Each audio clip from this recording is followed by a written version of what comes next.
Hey, what's up everyone, Yaniv here and welcome to another video. Today we're going to talk about the perfect product and how I find products and exactly why I pick certain products over others. I have a few examples here and I'm going to kind of break them down for you, some stuff that I found and why I would pick, why I would sell the product or why I wouldn't. So the way I find products is I use Jungle Scout.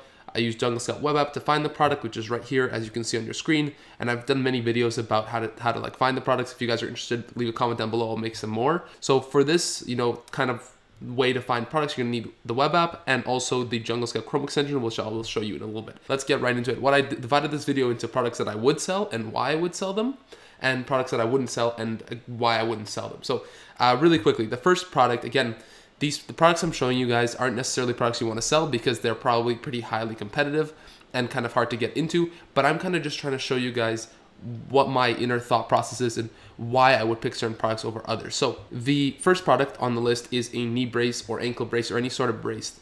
Now the reason I put this on the list and the reason I'm putting it number one is because it's a pretty interesting product. It's made out of pretty cheap materials. It solves a very big purpose for a lot of people, and it's pretty cheap to make and you can sell it for a decent profit. Now, obviously, as you can see here, the knee braces are super, in demand and have a lot of competition, like 2,000 plus reviews. Wouldn't probably be a good ideal place to go into. But the reason I picked these is because, just to show you guys, is because, the shipping cost would be really, really low on this just because they're made out of like stretchy material that can be very, very easily collapsed. So it won't take a lot of space up in the plane when you're air shipping it over. So you don't have to worry about sea shipping with these. They're very light. They can be folded into a very small package and you can, sell them for a lot of, a decent amount of money and buy them for very cheap. So that's why these are the first on the list. This is a good product to sell. Something along these lines would be a great product to sell. The next thing, silicone wedding ring. This is an amazing product to sell because it's tiny. It's like, that big, right? And you bring in like a tiny little box and it's like a set of 4 for like $12, $13 or $15, set of 2 for $15. Like people are spending that much money on these. These realistically will cost like, I don't know, maybe like 10 cents, 20 cents. Like how much could they possibly cost? They'll be shipping, obviously by air. They're like probably in a box like this small, so it's taking up no money. The FBA fees are tiny on them, guaranteed because the packaging is so small. So you pretty much have no expenses with something like this. Like look how much they're selling for, almost 20 bucks, right? Absolutely crazy. They're made out of silicone, which is obviously super, super cheap. And like this is like probably the perfect Amazon product to sell. Again, it is super, in demand and it has a lot of competition. So maybe not the best product to go into, but just an example, just to get you thinking about why a certain product is good.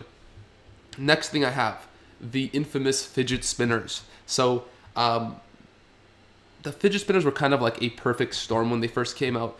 The reason why they blew up so much, obviously everyone, wanted them. They were super in demand, but also it was super easy to sell them on Amazon and drop shipping and stuff like that because they're so small, light, and they don't cost much, but you can sell them for a decent profit. So that's why fidget spinners people are selling for $3. That's insane. But $10, let's say for example, you're getting a pretty good profit on that, and they're really small, right? So you can fit them again in a really, really small box, sell them for a good profit. It's a perfect product. They're not very heavy, so again, you can put them in the air shipping and it's not going to take up much space. It's not going to break on you. It's pretty durable. It's just an overall great product to sell. There's no batteries, so you have no problems with that either. So that's like an amazing product, and that's why people who came in on that trend quickly made a lot of money. So that's pretty much the few good Amazon products that I'm going to show you guys. I think I have another one. Yeah. So another thing would be like, let's say jump rope. Just jump rope. Very easily like collapsible. You could put it in really quickly like that, put it into a box, ship it over, super light, sells for a good amount of money. Toothpicks, they come and, put them in those little things. Great products to sell, super, like everyone needs them, and they're very cheap to make and cheap to ship.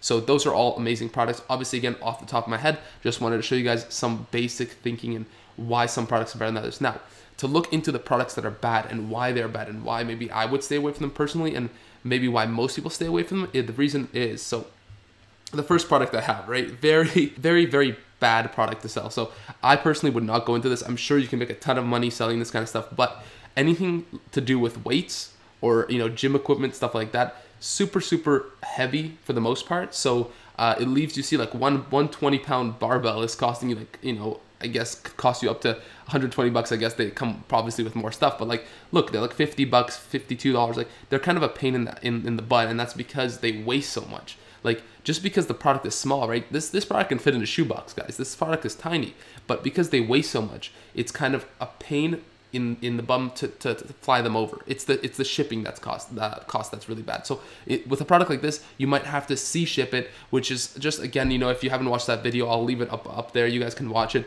all about, you know, air shipping versus sea shipping and why I prefer air shipping. So sea shipping, you have to sea ship this kind of stuff, and it kind of, you know, it's just a pain in the ass. So that's why I wouldn't do something like this, or anything that's super heavy that would have to be sea shipped. So in the next product, bottles. Now, a lot of people wouldn't think something like this would be a bad product to sell. And I'm not talking about it's a bad product to sell because there's a lot of, you know, people selling it and there's a lot of competition, but a bad product because anything that has kind of space inside of it that's not being used. So like a bottle, right? It's just the outside of the bottle. As you can see here, it's like the outside of the bottle is the actual bottle. Inside is just, you know, empty space. The thing is, like I said in that one video that I linked up there, the way shipping costs, especially air shipping, is, you know, actually calculated is by dimensions and weight. So yeah, a bottle might not weigh too much, but because the bottle is taking up a lot of space, or rather more space than it should be because of the inner, you know, the inside of the bottle that's all empty, you're paying for that space in your air shipping. So this stuff is actually stuff that has like kind of space on the inside, maybe like aquariums and terrariums and stuff like that. They're actually taking up more space, and they cost more for shipping, taking away from your profits because of that fact. So that's why I wouldn't do anything with kind of space on the inside.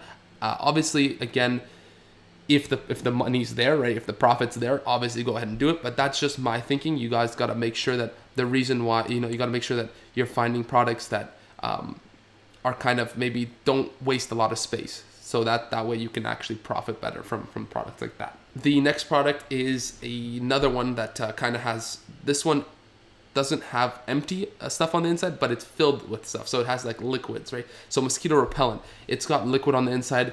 The reason I wouldn't do something like that is purely because a lot of the time shipping and stuff is they throw your products around. They don't really care about what's inside. That's for you to care about. These guys, they don't get paid enough to care.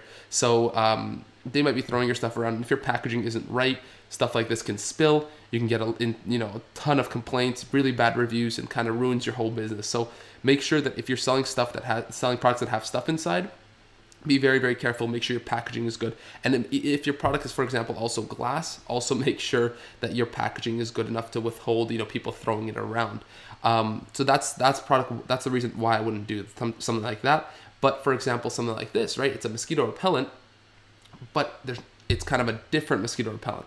Something like this might be pretty good to sell because it's very small. Again, you know, this kind of thing is very tiny. You can fit into a shoebox. It doesn't weigh anything. It doesn't take up much space either. So it would definitely be an amazing product to sell. And you could sell, you know, if the demand is there, you can definitely sell a lot for a huge profit because it's selling for $15. There's no way this thing sells for, you know, you can buy this thing from Alibaba for probably like 50 cents. So it's very nice profits. Again, also the Amazon FBA fees are going to be really small because the pick and pack is dependent also on the weight and the weight and the dimensions of the product, so how much space it's taking up. So this product is tiny, and it will, you know, the FBA fees won't be high, the shipping costs won't be high, you don't have to worry about anything breaking or leaking on you. So that's why something like that, it's very simple. There's very little moving parts. With Amazon, you want to find products that have very little moving parts or very little things that can go wrong. So the more things that can go wrong, the riskier the product is. If the product is made of, like in this case, it's made of one piece, what's going to happen? There's no way you're going to break that product, right? But if you have some electronics or something like that can be easily damaged from throwing it around, you can easily see how, you know, the risk goes up if you're packaging and you're not prepared for stuff like that. So that's pretty much really quickly just a short video just to get into my mind, or, you know, different sellers' minds on what they decide is a good product or not. If you guys did enjoy stuff like this, let me know. I'll actually, I can do more videos like this in the future. I can go, maybe a little bit longer where I actually do some product research and then delve deeper into why a product is good and why a product isn't. If you have any questions, leave them down below also. I'll respond to every single one. Don't forget to leave a like on the video. Let's get 20 likes in 24 hours. See if we can do it again. I hope you guys did enjoy, and I'll see you guys next time.